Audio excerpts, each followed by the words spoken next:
New intro. So much love and appreciation to those of you who have been with me for the 2 year period plus that I've been doing this.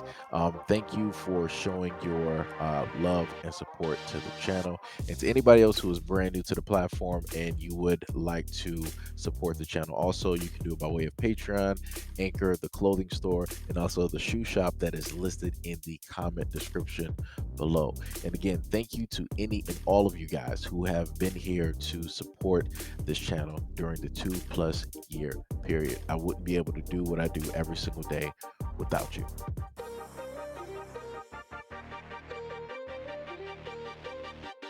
Track star Sha'Carri Richardson saw her popularity make a turn for the worse a few weeks ago after coming in last place to runners from Jamaica at the Prefontaine Classic. Along with a handful of social media antics, Olympic track star Usain spoke to the New York Post to give his opinion on the controversy following Sha'Carri's viral 1-month ban for testing positive for cannabis by stating, "I would tell Sha'Carri to train harder and be focused and not say too much. If you talk big, you have to back it up." Bolt also stated that him and his fellow Jamaican athletes were not impressed by Richardson's attitude given the historical rivalry between America and Jamaican sprinters. Quote, he stated that Jamaicans were vexed because she was talking a lot of ish before the actual race. "It is just one of those things for us. Jamaicans don't like when people talk ish about us because we are very proud people. So if you talk about us, we're going to want you to back it up." Usain also stated that he stopped everything to watch Richardson's big loss at the Prefontaine Classic in Oregon, which ironically occurred on his birthday. Quote, "You know, Jamaicans, they were laughing and going in on Richardson," further adding also that it was just one of those things. The retired track icon even went so far to recommend his new album, Country Utes, as mood music to help Sha'Carri Richardson get prepped for the next race. Alright, so I feel like I got to do a second video and in order to set people straight. Now, the one main thing that I can find where I guess people were saying that she was talking all types of ish and, different things like that was this video right here. I took I took some time off to rest, and now it's game time, bitches. You have no idea. Now, what you clearly saw was Sha'Carri, directly in the beauty salon before she, got her hair did up, for the race. And she was basically putting all the women there on check, was like, "Hey, I was off for a little bit of time, but yo, I'm back. It is what it is. I'm in this. Like I never left, and she used Nicki Minaj's, voiceover in order to basically prove that point, which for all intents and purposes, basically a big up. It's like, "Hey, Nicki, I love you. I see you," different things like that. But then later on, it was stated that Nicki had an issue with Sha'Carri because she said something a while ago about her music or different things like that, and magically she felt a certain type of way. So here you go with Nicki Minaj and some of the things that she stated when it dealt with back and forth with Sha'Carri, right? When she wrote, "Queen Tings, you ishes can't relate, and that's okay." Right? Big up on self. And then you had Beanie Man was, "How if I miss you?"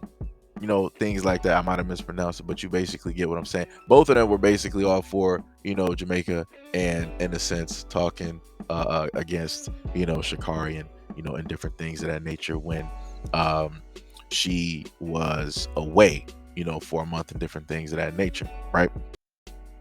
And this is one of the main hot takes, one of the main parts of an interview that Sha'Carri did after the race, where she came in, last place, where, people wanted to clown her, including black people here in America. Like I said before, whenever you're on top, everybody's all with you. But the moment in time you're at the bottom, black people will drop you like, the coldest thing coming. So, the moment in time that she did this interview, this is when, black people all across America pretty much started dropping her. And this is another thing that people wanted to also focus today to face these ladies from the Olympic Games. Coming out today, it was a great return back to the sport. I wanted to be able to come in before, having a month off, dealing with all I was dealing with. I'm not upset at myself at all. This is one race. I'm not done. You know what I'm capable of. Count me out if you want to. Talk all the shit you want, because I'm here to stay. I'm not done. I'm the 6th fastest woman in this game ever.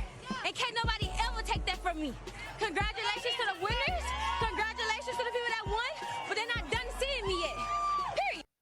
All right, so you pretty much heard that it was an emotional take, and you saw one of the girls in the background looking at the camera or above the camera with a giant smile, directly, on her face is like a aha moment, type of deal. And but you heard what Shakari stated. She was like, it is what it is. I'm the sixth fastest woman, on the planet. Can't nobody take that away from me. No excuses. And big ups to the women that won the race. They did a great job. They did an excellent job. Even within her losing, she still was humble and was like, yo, it is what it is, but congratulations to the woman who won. I'm proud of you. I see what it is out there that you did. But like I said, nobody wants to pay attention to that part. She wasn't a sore loser.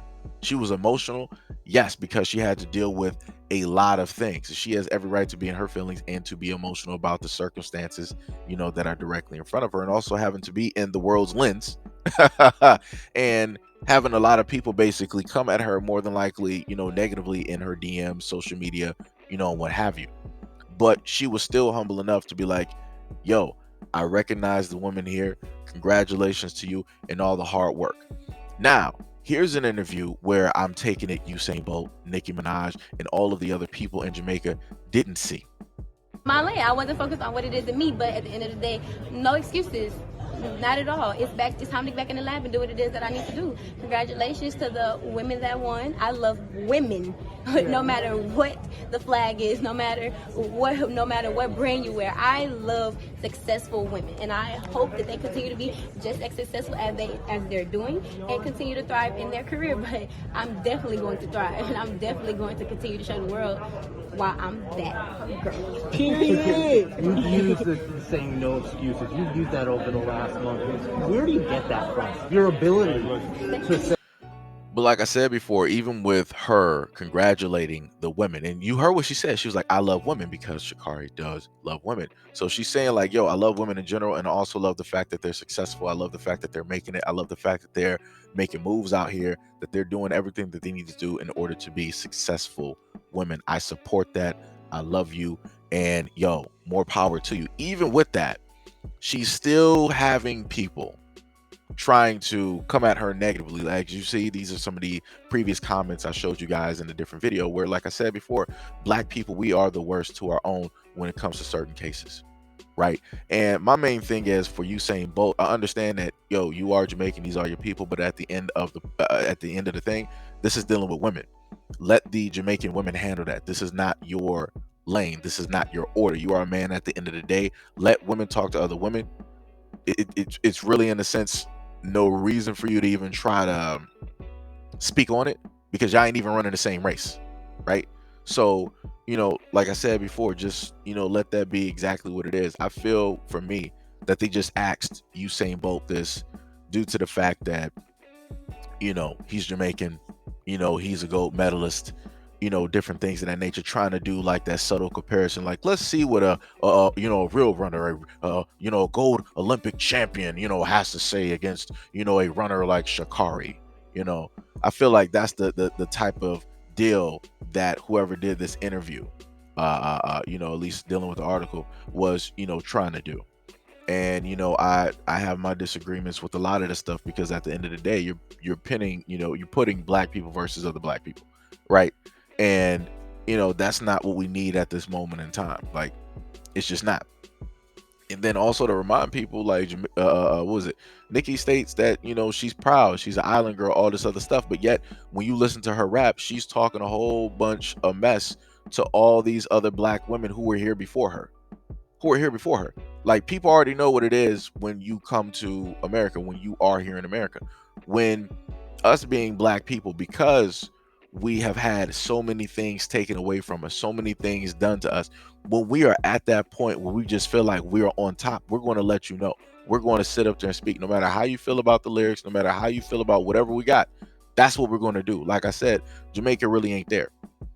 Y'all ain't have the same interactions that black people have here in America. Like, y'all ain't have that. Like, y'all good down there. Y'all don't really have the same problems that we have. So it's like it's a whole different, type of thing historically, when black people here are more boastful, like we're more, prideful. We're the more like, yo, I'm going to sit up there and tell you, and I'm going to sit up there and show you what it is, no matter what the outcome is. Like, that's how much I believe in myself. And that's the one thing that I love about Sha'Carri. No matter the fact that she lost, she still had that belief. And she still found it within herself, which most people can't even do, right? Most people would not even be able to be like, yo, I lost, but congratulate. Most people, I kid you not, 9 times out of 10, people could never do that. People could never sit up there and do that and be honest about it, right? Like I said, she found it within herself to acknowledge the fact of her faults, you know, and also acknowledge the fact that she lost. And then on top of that, to still be, you know, thankful for the race, to still be appreciative of the other women that are there, still be proud of them, still congratulating a multitude of times. And these are not the only 2 instances where Sha'Carri has done this. But like I said before, people don't want to pay attention to none of that. At the moment in time that you got a black woman up here that's doing what it is that she's doing, and she's that proud of herself, because at the end of the day, like I told people, nobody's going to be your biggest fan, or nobody's going to be your biggest cheerleader but you. At the end of the day, like when the world is dark, when everything is cold, when everything is off, who's going to be there to motivate you? Nobody but you. And that's exactly what she did, is her literally against the world, because black people in America dropped her, and then you got the Jamaicans feeling a certain type of way. So like I said, she don't really in a sense have anybody in her corner but her. And it's like, it's crazy how people don't even understand, you know, where she is or where she was at that moment in time, but yet they want to see fit to judge her off of a few hot takes on what they think or what they perceive or different things of that nature. But like I said before, that's black people at the end of the day. But anyways, let me know what you guys think about this video and everything that I listed in the comment description below. And as always, peace, love, and stay tuned for the next video.